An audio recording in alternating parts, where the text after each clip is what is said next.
Muy buenas noches, amigas y amigos de este programa Contextos, que se transmite todos los días de lunes a viernes a través de las redes del periódico Ultimátum desde Tuxtla Gutiérrez, Chiapas, y en donde siempre pues lo que hacemos es comentar las principales noticias del día, tanto del ámbito nacional, principalmente local e internacional. Y bueno, pues este día se celebra, o creo que es la fecha, es el aniversario, 92 años de lo que ahora se llama el Partido Revolucionario Institucional, un partido de la tercera edad, ¿verdad? Que pues está sufriendo las consecuencias del coronavirus. Al parecer le están dando respiración artificial y pues ahí está todavía vivo, no sabemos cuánto tiempo, todavía está dando batalla este partido ancianito.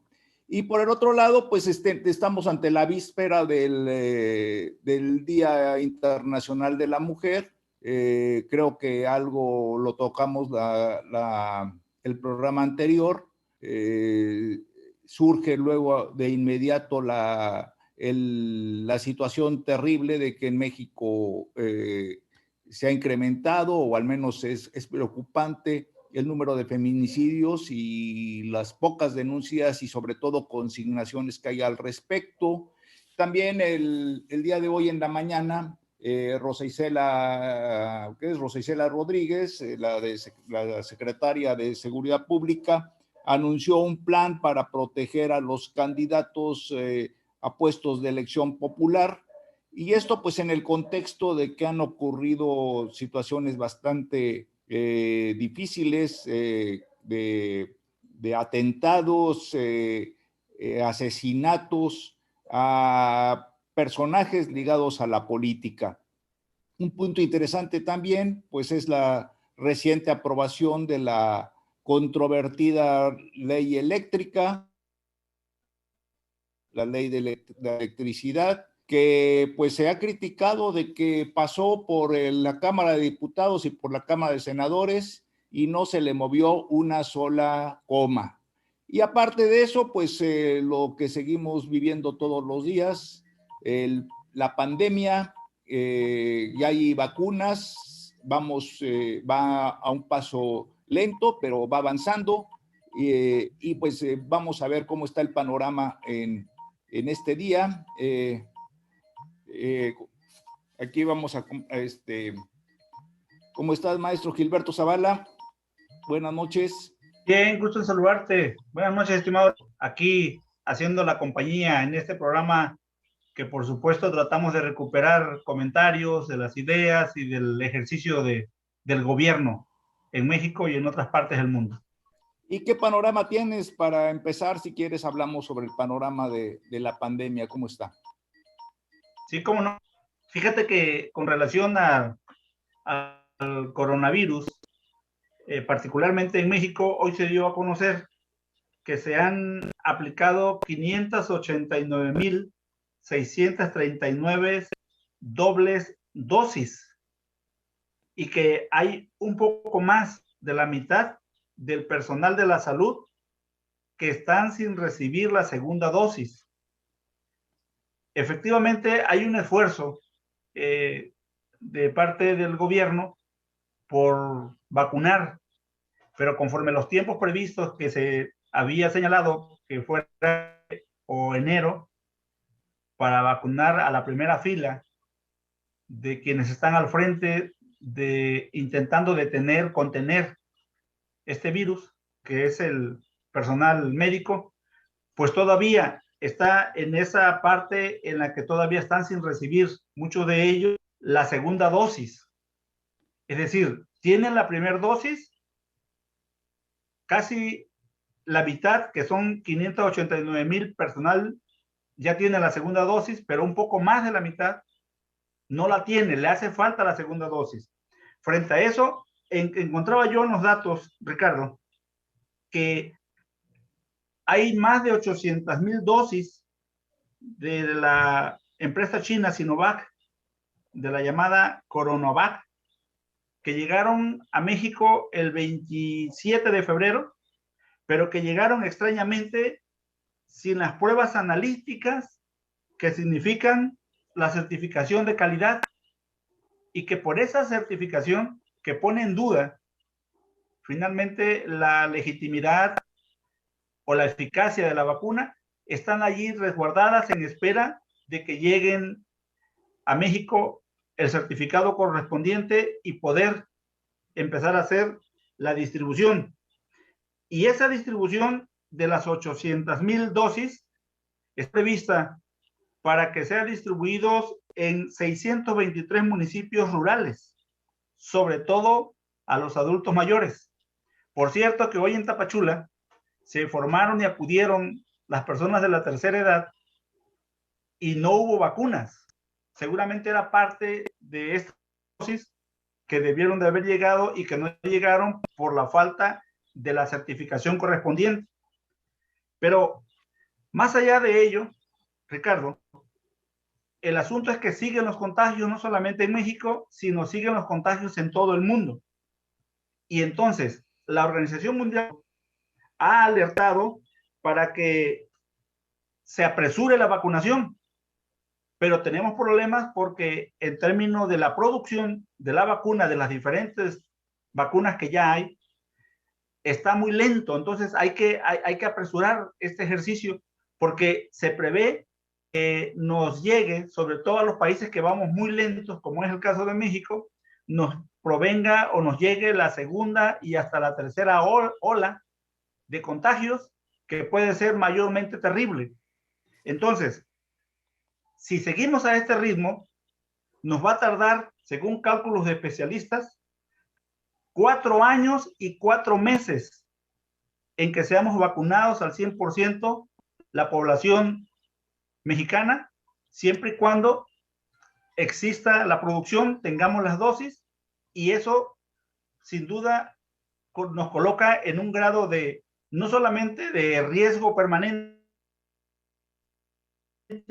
sino la apertura a las actividades económicas se vuelve lenta, se vuelve un poco oscuro, porque hay prisa también por reactivar la economía. Una de esas partes que sin duda aparentemente no es una de acción directa con la economía, que es la educación, que hoy mismo está parado, pero que abrir las escuelas significa volver a actividades económicas un poco domésticas, como son las papelerías, las tiendas, empresas que llevan los productos, los alimentos, una serie de cosas. Y por otro lado, Ricardo, fíjate, estamos llegando ya al 8 de mayo, que es el Día Internacional de la Mujer, y entonces nos vamos encontrando que producto de la pandemia hay una situación en la que la mujer hoy en día es la que mayor violencia intrafamiliar recibe. Y es un tema que seguramente vamos a abordar.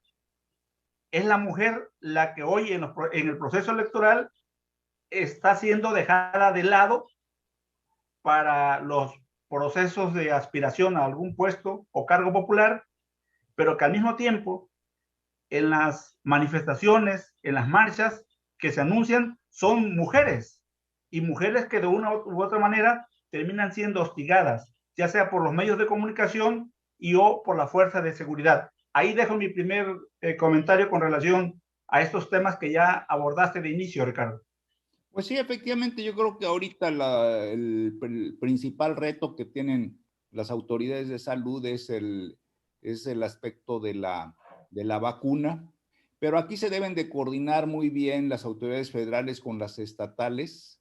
En Chiapas, por ejemplo, algo que llamó mucho la atención fue que cuando se comenzó la campaña de vacunación, que se hizo en los municipios de la costa, principalmente en Arriaga, en Tonalá, hubo mucho desorden y muchos tustlecos hicieron caravanas para ir a recibir su vacuna. Después extendieron Está ahorita la zona en que están vacunando, es la zona del Soconusco, Tapachula, ya me estás diciendo que todavía no hay vacunas. No sé si porque yo no sabía que estaba incluida en esta etapa de vacunación, posiblemente. Y bueno, lo que estamos aquí esperando es de que ojalá que las autoridades de salud, para cuando nos llegue la vacuna a Tuxtla, pues un poquito se asesoren de lo que hizo la jefa de gobierno de la Ciudad de México, Claudia Sheinbaum, Es que, correcto. que la verdad yo creo que organizó muy bien lo que se le llama la logística, y eso evitó... Es la única entidad, Ricardo. Sí, Es la única entidad, fíjate, así, sí, y sí, con y una buena logística. evitó que la gente, claro, va a haber casos, porque finalmente existe la necesidad, existe la incertidumbre de que si van a alcanzar las vacunas, está la garantía de que sí van a alcanzar, y, y entonces la gente se tiene que ir a formar, a pasar la noche para encontrar un lugar para la vacuna, ¿no? Esto realmente es uno de los grandes problemas que siempre tenemos en nuestro país y aquí en nuestra entidad, no solamente para el caso de la vacuna, hay veces que es para algún trámite oficial, a veces para alguna inscripción a alguna escuela, que los padres de familia o las personas interesadas pues tienen que llegar temprano porque de lo contrario, y más en Tuxtla, ¿no? Lo terrible es de que llega la gente a las 11 de la mañana y se encuentren filas kilométricas y es terrible, sobre todo para la gente de la tercera edad. Pero ojalá que esto sería una buena recomendación, que el personal de la Secretaría de Salud aquí en Chiapas y concretamente en Tuxtla Gutiérrez, que finalmente es la zona más poblada de la entidad y es la que va a tener seguramente más problemas en esta campaña de la aplicación de la vacuna, pues se asesoren para que vean cómo lo resolvieron allá. Allá hicieron, lo que hizo es que la jefa de gobierno estuvo al pendiente y directamente de manejar esto, se logró que los adultos mayores estuvieran atendidos rápidamente, se hicieron 2 filas, se hizo una fila para aquellos que iban con cita, se hizo otra fila para aquellos que llegaban voluntariamente, de tal manera que estuvieran pasando. No es sencillo, pero pues ojalá funcione esto. Y como tú bien señalas, efectivamente, pues en este panorama de la pandemia, ahorita han surgido 2, 3 variables, ¿no? Dos, tres mutaciones del coronavirus, Estaciones. las mutaciones. Y hoy en la mañana estaba yo escuchando la entrevista con un epidemiólogo y él señalaba que en México hasta ahorita lo que se ha detectado son creo que 4 casos de la mutación del coronavirus. Dio la cifra porque los manejan con las letras B1 y B2 y B3 y cosas por el estilo, pero finalmente en el lenguaje popular se les conoce como las mutaciones, la mutación británica, la inglesa, la mutación brasileña y la mutación sudafricana o africana. Y entonces en México se han detectado 4 casos de la mutación británica, un caso de la mutación brasileña y hasta ahorita creo que no ha llegado la mutación africana, que al parecer es la más difícil o donde de combate. Por supuesto, pues dicen que lo están estudiando. Este especialista señala que la mutación inglesa, a pesar de que es diferente al virus, sí puede ser combatida con las vacunas que actualmente se están aplicando.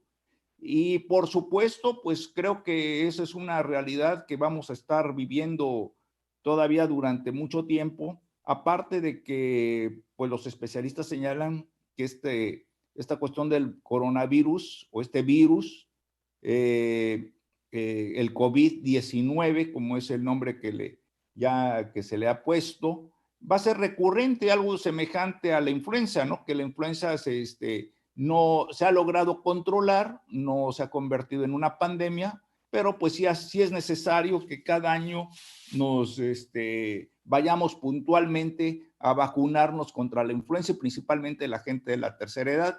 Yo creo que como están las cosas, así va a ser. No nos queda otra más que tener paciencia, y cuando nos llegue aquí en Tuxtla Gutiérrez el anuncio de que vamos a vacunarnos, pues será tomar, respirar profundamente y pues tener confianza y esperanza de que no vamos a toparnos con un centro de vacunación todo desordenado y en donde a lo mejor ya se agotó la vacuna o a lo mejor llegó mucha gente que no estaba convocada.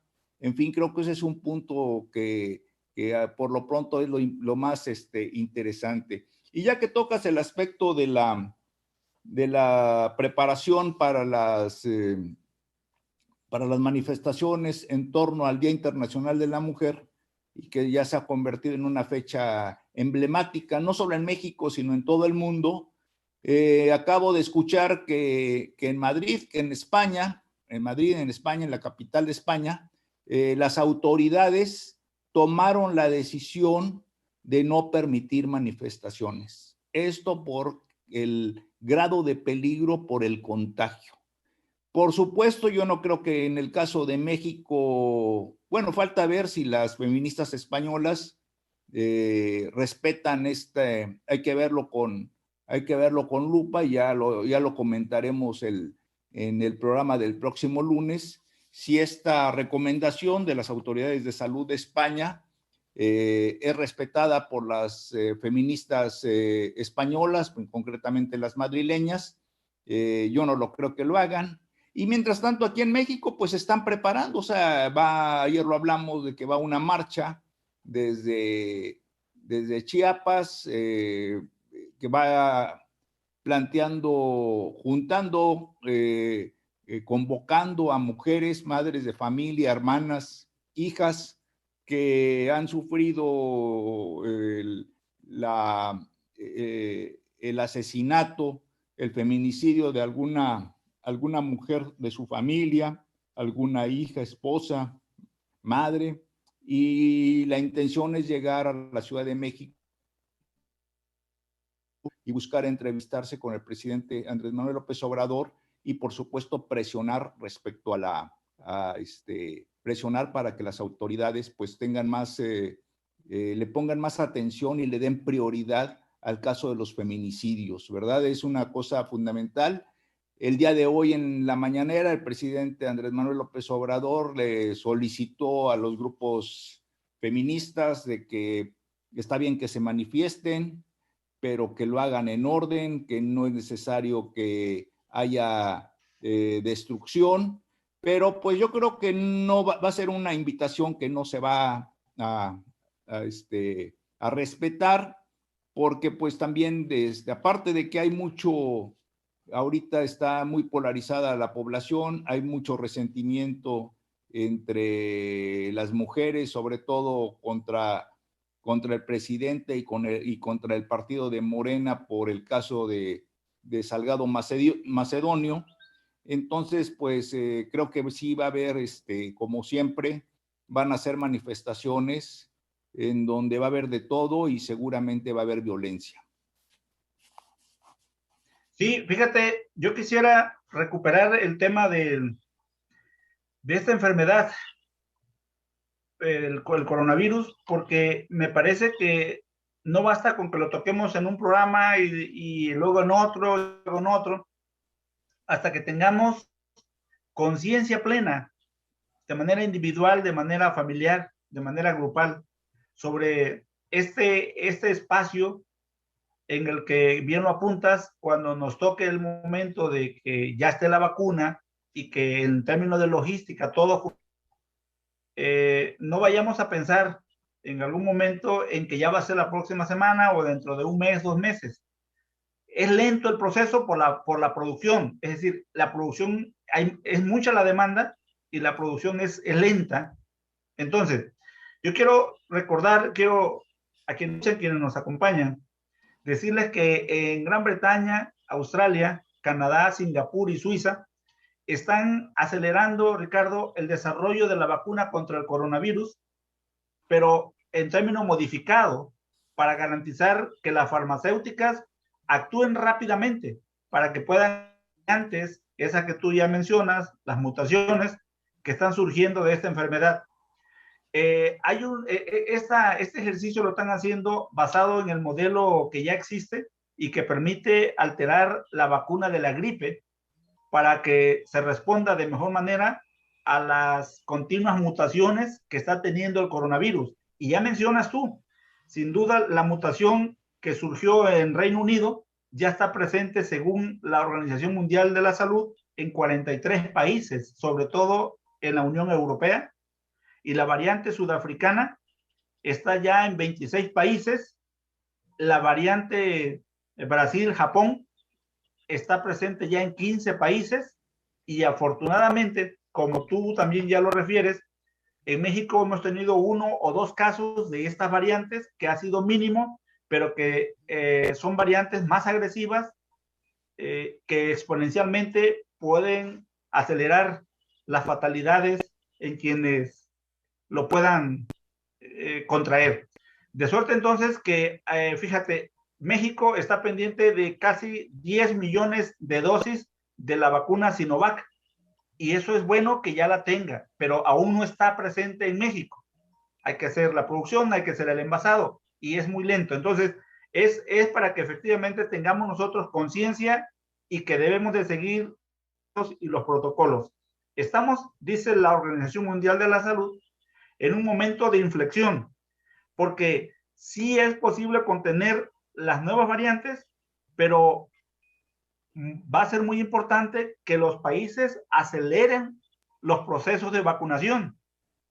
Es el gran problema, ya lo vuelvo a decir, no hay producción, es lento el proceso de la producción, de suerte que vamos entonces a entrar en un escenario en el que, como ya lo has reiterado, el lunes 8 es el Día Internacional de la Mujer. Se van a manifestar las mujeres. Tienen sus razones, pero estamos en un momento muy difícil, muy complejo, en el que sí puede ser la rabia, el enojo, el coraje, o puede ser la prudencia, la responsabilidad. Pero no es político. Si no lo hacen, entonces ya las mujeres habrán dejado de ser esa parte, digamos, protagónica, importante en términos de ese reclamo por los feminicidios, por la violencia, sobre todo lo que ocurre con fatalidades, como por ejemplo aquí en Chiapas el caso de la doctora Mariana, en fin. Pero lo cierto es que efectivamente, fíjate, hay un apunte de Amnistía Internacional en el que refiere que las mujeres aquí en México que participan en marchas y movilizaciones contra la violencia de género, que están mayormente expuestas a ser agredidas de seguridad o estigmatizadas por los medios de comunicación y o criminalizadas por ejercer su derecho a la protesta. El problema es que sigue siendo tiempos de pandemias y muy complejo. En este informe, esta organización Amnistía Internacional, que le llama La Era de las Mujeres, estigma y violencia contra mujeres que protestan, relata cómo las distintas policías violentan los derechos humanos de las manifestantes durante las movilizaciones por aquello del uso innecesario y desproporcional de la fuerza pública. Pero también, si estas llegan a ser detenidas, también hay violaciones y tortura contra las mujeres. ¿Y cómo actúan? Bueno, las encapsulan, las aíslan y se genera un conflicto que al rato se genera en reclamos y en demandas de esa libertad por la participación de las mujeres en términos de su reclamo. Sí vivimos en México un momento complejo y haces un buen referente cuando mencionas a España. España, porque allá el contagio es mayor, la situación es más compleja que la que vivimos aquí. Aquí es más relajado el tema por creencia o porque suponemos que no nos va a llegar, creemos que nunca nos va a llegar esta enfermedad, pero allá en España, si las autoridades han determinado prohibir las manifestaciones, tiene razón, hay que verlo cómo se va a desarrollar, pero creo yo que amén de las vacunas, estamos muy lejos de erradicar con racionalidad, con inteligencia, esta enfermedad que nos está llevando a muchos familiares a la muerte, y que ciertamente los números que se dan de manera oficial distan mucho de ser verdad, en términos de que en sus domicilios con los remedios caseros, porque prefieren morir cerca de sus familiares que aislado de ellos, Ricardo. Sí, y aparte el virus este es muy raro porque a la gente le ataca de diferentes maneras. Hay personas que se infectan y prácticamente no va más allá de sentir un poco de cansancio, algo de dolor de cabeza. Otros tienen los síntomas de la gripe, los tira en cama, les da tos, ¿Sí? les da fiebre. Y digamos que en estos parámetros son los menos afectados, y desgraciadamente también hay otras personas en donde el coronavirus no se sabe todavía, es un virus demasiado reciente. A otras personas pues efectivamente les provoca, descomplica otro tipo de padecimientos que tienen y genera neumonías y obliga a que los ingresen a hospitales, les impide respirar y les genera muchísimos problemas más. O sea, sí es un problema esto del coronavirus, y pues efectivamente señalan que un mundo después del coronavirus, cuando termine, porque no sabemos cuándo, vamos a estar viviendo un mundo diferente. Y en este contexto, por supuesto, pues sale el conflicto entre, por un lado, la economía y por otro lado, pues la necesidad de mantener la sana distancia, de que la gente permanezca en su casa. Y yo creo que ahorita, en un momento determinado, los primeros que digamos, se rebelaron a las medidas sanitarias de aislamiento social, pues fueron los del sector servicios, los restauranteros en la Ciudad de México, que tú bien recuerdas, que dijeron vamos a abrir aunque no tengamos permiso. Lo hicieron a pesar de la prohibición de las autoridades, porque la Ciudad de México todavía estaba en semáforo rojo y después en semáforo naranja, y pues se unieron y empezaron a abrir. Sin embargo, pues bueno, ya la gente está yendo a algunos restaurantes con bastante precaución, pero fue una decisión unilateral de los restauranteros, y ahorita pues estamos observando que una conducta semejante están impulsando los dueños de los colegios particulares, en donde pues también son acciones que generan controversia, porque por un lado pues estamos hablando de empresas de la educación que por supuesto al estar cerradas, esto les ha producido grandes pérdidas, no solamente a los propietarios, sino sobre todo a los maestros que trabajan allí, al personal que trabaja en estos planteles.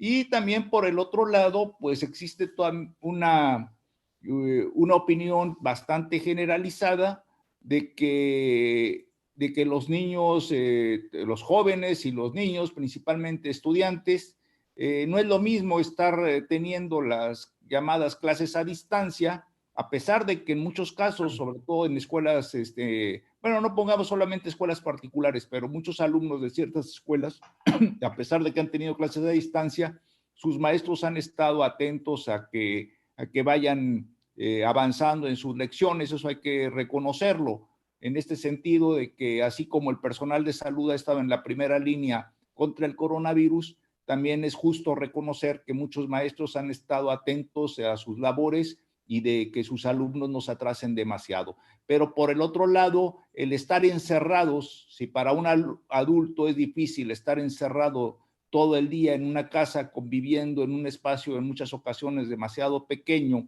con los demás miembros de la familia, y esto considerando una familia en donde no haya conflictos, peor cuando hay conflictos, pues recomiendan que es necesario que los muchachos regresen a la escuela, claro, tomando las medidas de sana distancia. Así está ahorita el panorama. Este movimiento se está impulsando desde la Asociación de Escuelas Particulares de la Ciudad de México. Por el otro lado, aquí en Chiapas, bueno, las autoridades de salud señalan que va a haber ya apertura cuando el semáforo esté en verde. Aquí en Chiapas ya dijeron que posiblemente en agosto se van a reanudar las clases presenciales, pero está el gran dilema, ¿no? Que la salida más fácil es decir, cuando lo decidan los maestros y los padres de familia, pero pues no sabemos eso cuándo será. Sí, fíjate que el tema de la educación es un tema sensible, complejo, no está simple, porque pareciera ser que hay una confusión o termina por confundirse cuando hay una parte que dice no vamos a obligar, debe de ser bajo acuerdo de los padres de familia y la comunidad educativa. Hay otro mensaje que dice que pues es necesario abrir las escuelas, es necesario que el maestro esté presente en las escuelas. Y hay otra ruta en la que los maestros hacen su propio esfuerzo.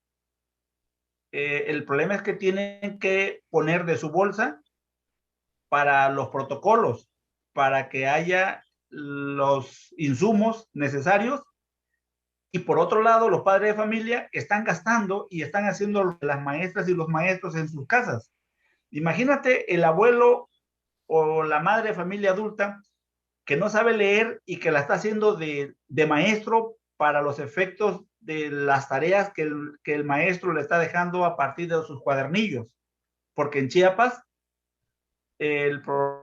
aprende en casa, que se da a través de la televisión, de algunos canales de la televisión, pues no aplica aquí, la verdad, es distinto. No hay telefonía, no hay comunicación, no hay internet. El internet generalmente lo pagan los maestros y el internet en las casas se vuelve complejo, es un tema muy, muy complejo. Y sin embargo, me parece que tiene que ser gradual, que tiene que ser a partir de concientizar realmente el propio maestro, la propia familia, pero hay que ir reaperturando las escuelas de manera gradual, insisto, prudente, coherente, consecuente y sobre todo con apoyo de todas las partes. Hay un programa que está teniendo en Chiapas UNICEF México, por el cual desde octubre pasado, fíjate Ricardo, han donado a muchas escuelas chiapanecas gel, toallas, carteles, mascarillas, jabones, una serie de instrumentos y sobre todo están llegando a algunas escuelas que no tienen baño y que no tienen agua y están poniendo, están instalando servicio de lavado de mano para que eso pueda alentar en términos de confianza y seguridad para el protocolo de lavado y que los chamacos, los maestros puedan estar allí cuando menos 2 o 3 veces por semana y puedan disponer para orientar en el contenido, para entregar cuadernillos, para ampliar los comentarios sobre uno u otro tema. En fin, están pasando cosas importantes en el sector educativo y creo que tiene razón. Hay el tema a las maestras y a los maestros, pero tenemos que unificar. Yo lo sé que debe ser sin presión. El problema es que Chiapas llevamos 40 años de presencia de la coordinadora y que todo es político, pero más allá, creo que vale la pena enfocar ese nivel de ansiedad, de depresión, de conflicto en el que están viviendo nuestros alumnos, nuestros hijos, y que creo que vale la pena tocar el tema socioemocional con los maestros, con los alumnos y con los padres de familia, porque el panorama social, el panorama educativo ya nos cambió y creo que hay que dar un paso lo más rápido que se pueda hacia adelante para rearticular brechas que se nos han ido ensanchando y procurar mayor cercanía a pesar de la pandemia en términos de comunicación y de rehacer el articulado educativo y social en nuestras comunidades, Ricardo. Sí, sobre todo porque estas generaciones, yo creo que ahorita uno de los grandes problemas es de que la generación que vaya a emerger de aquí, de estos años de la pandemia, va a tener características muy especiales. Yo me acuerdo en mi generación nos señalaban, nuestros papás nos regañaban mucho porque estábamos todo el día pegados a la televisión, incluso hasta nos ponían ciertas distancias porque había la advertencia de que si uno estaba pegado a la pantalla, esto le afectaba la vista por la radiación de la pantalla. Realmente no sé qué tantos, yo sí tengo problemas de la vista, ¿no? Pero no sé qué tantas personas de mi generación empezaron a tener problemas de la vista por estar viendo la televisión demasiado cerca y se le llegó a llamar la caja idiota, ¿no? Entonces prácticamente se decía que era la tercera Secretaría de Educación, o sea, estaba la familia educando a los hijos, la escuela, pero la que se llevaba las palmas era la televisión. Y efectivamente la televisión cambió hábitos, costumbres, modas, etcétera, entre gran parte de la población mexicana. Eso es fundamental. Incluso nos influyó muchísimo para que dicen que somos la primera generación con costumbres norteamericanas. Y bueno, eso en gran parte se debe a la televisión, estoy hablando de la generación que ahorita es de la tercera edad que estamos esperando la vacuna. Pero ahorita el otro problema que se está dando con el Internet y con las computadoras y con los juegos mecánicos, con los juegos electrónicos, es de que estamos observando una juventud y una niñez que prácticamente es gente que vive aislada, que no tiene mucha empatía y que no le atrae mucho los juegos en conjunto, el estar con sus amigos, hacer deporte, hacer convivencias personales, sino que se ha mantenido a tener este tipo de relación con otras personas a través del aparatito de la computadora y demás. Claro, ahorita es por necesidad que lo hacemos, pero para estos jóvenes se está, digamos, profundizando ese alejamiento, y la escuela, pues de alguna manera era el elixir que permitía que los jóvenes eran una sana convivencia social para intercambiar ideas, platicar, moverse, etcétera. Y si esto sigue, se dice que hasta que esté el semáforo verde, pues eso no sabemos cuándo. Ahorita las dos únicas entidades en que estamos como semáforo verde somos Chiapas y Campeche, y en cualquier descuido regresamos al semáforo amarillo. Pero esperar que todo el país esté en semáforo verde, pues yo creo que nos vamos a aventar este año otra vez. Estoy de acuerdo contigo. Estoy de acuerdo contigo. Si te parece, concluyo este tema y nos vamos con el tema del PRI, de su aniversario, o no sé qué edad sea allá, pero te quiero comentar muy rápido para salir de este tema. La ONU y la Organización Mundial de la Salud han señalado que para volver a cierta normalidad a la que teníamos antes de la pandemia, con la vacuna nos va a llevar más o menos 4 años.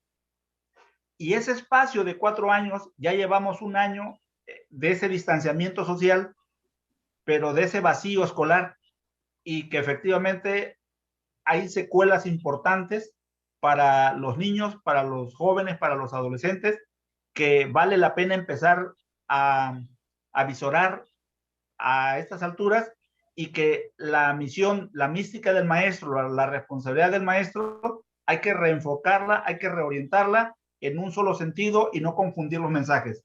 Y decías hace un rato que el PRI está llegando con la pandemia, reumático, yo digo apoyado en el PAN, apoyado en el PRI, apoyado con una estructura también sin mayor eco, muy disminuido, desacreditado, con acuerdos para contender en este proceso electoral del 2021 en más o menos 200 o 300 o 230 distritos, los 300 que hay.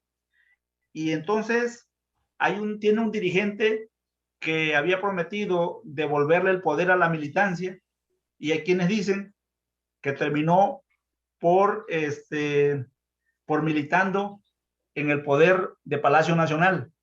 Es decir, el PRI, que era el que tenía el poder, era el que más echado para adelante debía de estar, más ofensivo, más estratégico, y sin embargo es el que está a la cola, no quiere moverse, se advierte por lo que cruzan en redes y en los medios de comunicación que son de origen del Partido Revolucionario Institucional, pues tampoco van a meter o van a hacer gran cosa en sus estados a partir de este proceso electoral contra Morena o contra el poder, porque tampoco quieren ser arrollados por lo que ahora significa la cuarta transformación, Ricardo.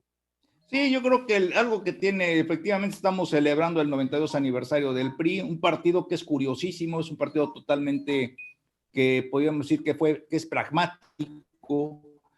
Hay que acordarnos de que es un partido que surge impulsado por Plutarco Elías Calles a raíz de la muerte de Álvaro Obregón. O sea, surge en un momento difícil cuando los generales se estaban matando entre ellos para luchar por la presidencia de la República, un contexto en donde habían sido asesinados Villa y Zapata como enemigos políticos, y entre otros, ¿verdad? Felipe Ángeles y muchos generales. La revolución se estaba comiendo a sus hijos, tomando esta expresión de la Revolución Francesa, y en una acción bastante inteligente, Plutarco Elías Calles lo que hace es hacer un partido que de alguna manera junta todos los grupos revolucionarios, y pues se llama el Partido Nacional Revolucionario, algo así que comúnmente se le llamaría la familia revolucionaria, algo así como la Cosa Nostra.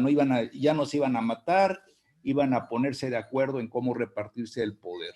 Pero además un partido que ha tenido la virtud de actualizarse y de renovarse, porque cuando llega Lázaro Cárdenas en 1936, el PRI adquiere unas características de un partido más de corte socialista, se llama, cambia de nombre, se le pone para Revolución Mexicana, como bien sabes. Es un partido que de alguna manera impulsa, en el cual se basa Cárdenas para impulsar sus reformas sociales. Se hacen los sectores, sobre todo el sector obrero agarra muchísima fuerza, es cuando más agarra fuerza, el sector campesino. Los lemas de aquella época: campesinos del mundo unidos, que es el lema de la CNC, que era el lema, no sé si sigue siendo, pero era el lema de la CNC, creo que sí sigue siendo. Sigue siendo. Y que agarra características de muchos de los partidos corporativistas que estaban, digamos, en su esplendor en muchos países, principalmente en Italia y en Alemania, pero lógico, defendiendo aquí en México a la Revolución Mexicana. Y posteriormente, cuando llega ya Miguel Alemán, se transforma en Partido Revolucionario Institucional. Un hombre que siempre fue objeto de cuestionamientos, porque todo el mundo decía, bueno, o es revolucionario o es institucional. Y ahí empiezan las ambigüedades del PRI, ¿verdad? O sea, la revolución dentro de la estabilidad, podríamos decir. Y por supuesto, pues con el tiempo se desgastó, como todo en la vida se desgasta. Perdió, yo creo que es brújula, pero sigue vivo, está participando, y se logran ahorita alianzas con enemigos del pasado, ¿verdad? Primero con los panistas, que fueron los grandes enemigos del general Lázaro Cárdenas, dentro del término electoral, me estoy refiriendo, por supuesto. Y por el otro lado, con los perredistas, que fue aquella corriente democrática con Cuauhtémoc Cárdenas, Porfirio Muñoz Ledo, Ifigenia, que rompieron con el PRI cuando estaba de presidente del PRI nuestro paisano Jorge de la Vega Domínguez, y que pues no supo cómo lograr evitar esta ruptura, y que después se formó como el PRD. Y ahorita pues el PRI disminuido, como tú bien señalas, se está juntando con los viejos enemigos para enfrentar a un enemigo mayor que a los tres los dejó tirados en la lona. Fue prácticamente como si les pasara una aplanadora encima, se levantaron, como que no supieron ni por dónde vino el trancazo, y ahorita están haciendo esfuerzos, yo lo veo prácticamente desesperados, ya no para buscar el poder, porque esa es otra cosa que nos debe de llamar la atención, sino simplemente para mantenerse vivos en el escenario político. Ese es el aspecto que estamos observando con el actual PRI, pero ahí sigue, ¿no? Por su historia, Oye, Ricardo. Podríamos decir que puede dar la sorpresa y revivir. Oye, Ricardo, sí. Pero ahorita que recuperas esa parte histórica de ese partido y que tenemos hoy un partido que se volvió, digamos, centralizador de muchos actores de todos los partidos y que en este proceso electoral todo mundo quiere ser candidato de este nuevo partido que me parece que va a enfrentar su segunda o su tercera elección. Es un partido muy joven, como es Morena.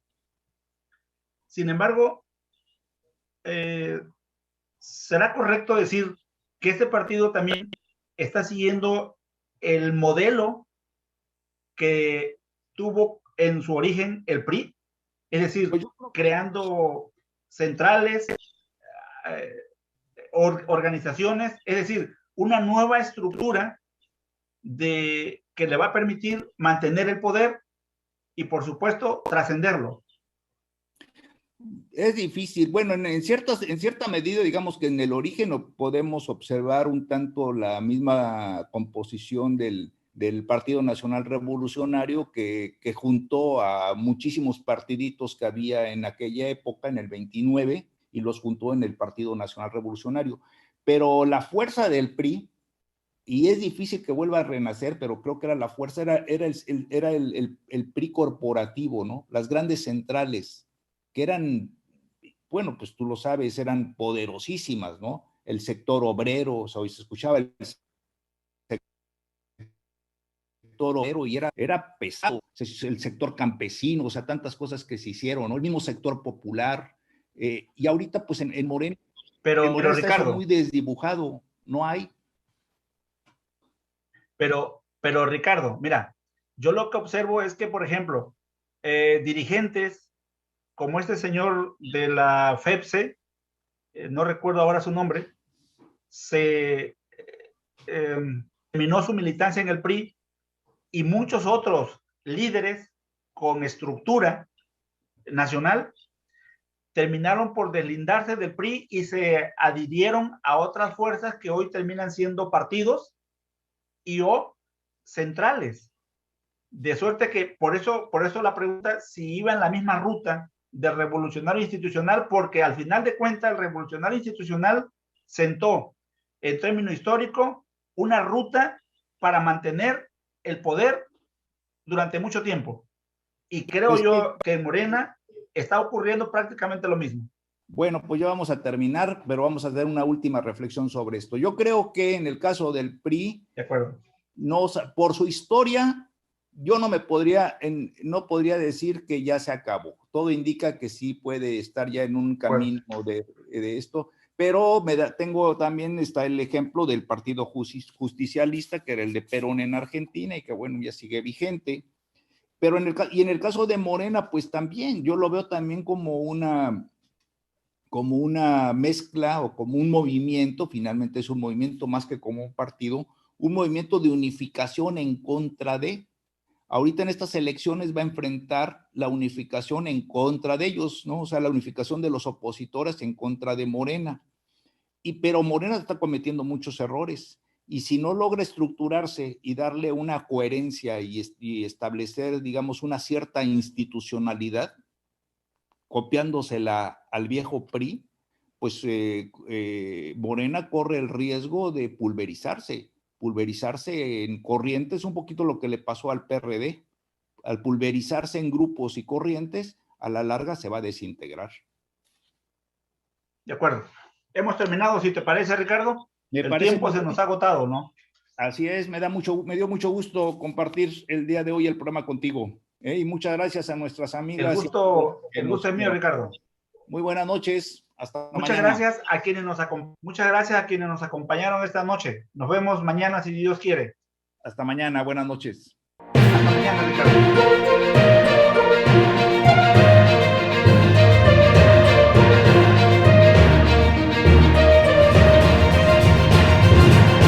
Contextos.